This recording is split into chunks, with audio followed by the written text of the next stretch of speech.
This is an overview of scrambling Crowden Clough with basic waterfalls and pools at the start, nice grade 1 scramble at the end, nothing much in the central section. Crowden Clough runs up from Upper Booth in the Edale Valley onto the Kinder Plateau, and fuller details of parking and routes and grading are given in the text description underneath the video. This is Crowden Brook, just above the bridge at Upper Booth, and it's just flat and ordinary. That means that it makes more sense to follow the path that's above the brook to the left, further up until it gets steeper. There's a waterfall coming up, so just past this old barn you can descend into the brook here. You're going to have to walk a bit to get to the waterfall. It's just before this stile with cattle in the field. Now down in the brook you can walk sometimes alongside or sometimes in the brook as you wish. Here's a simple grade 0.5 kind of 4 or 5 foot cascade, but from a waist deep pool. This is the first of the main falls on Crowden Brook, about 12 feet high, not overhung too badly, but going to be extremely slippery and from a deep pool. On a warm summer's day it might be fun to try and get up under this, but I'm not going to get myself soaked in the autumn, so instead made use of this tree trunk here to shimmy up and come up this side.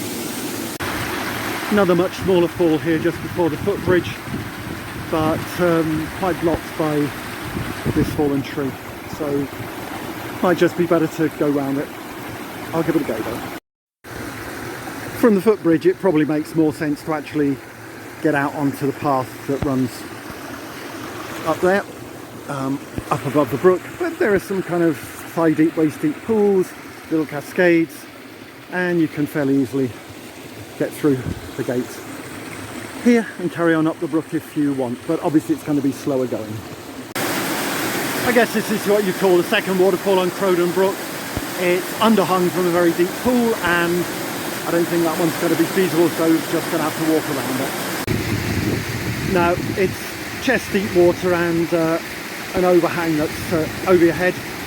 You could maybe, another one you could try and give it a go if it was a nice warm sunny day. Actually what this one would be far better for is for going down, because you could get down to the ledge there and then just jump off into the water. After that last waterfall it makes sense to get out and just walk alongside on the path, but you can dip back in and out again. For example, here there's a little set of cascades and then a waterfall of perhaps 10 feet or so. As you walk up there's a stepped series of cascades. Here's an example of one that might possibly tempt you in or not.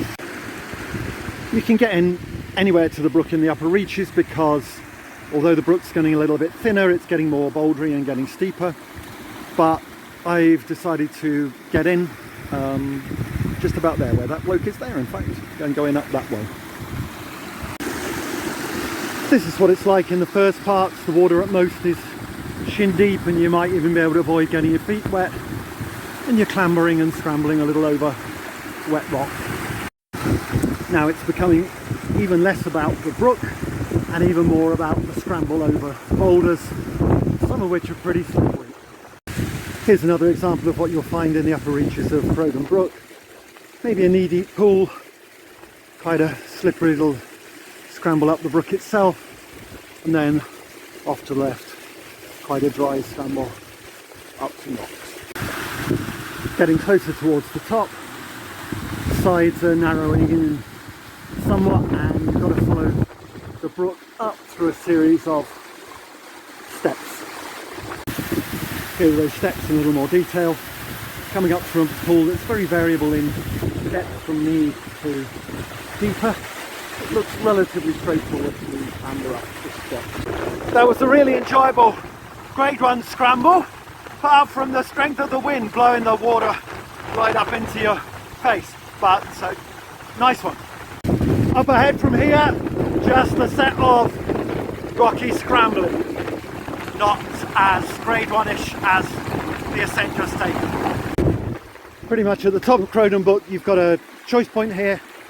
Go to the right and you're basically just walking over some wet rocks, But alternatively, if you want to go up to the left, there's a little bit of a trickier scramble up there. That I think is the one that's recommended in the Scrambles in the Dark Peat book, though it did say only for thinner persons. Here are your options on that left hand side. Either try and make it through that gap there, or through the gap up there.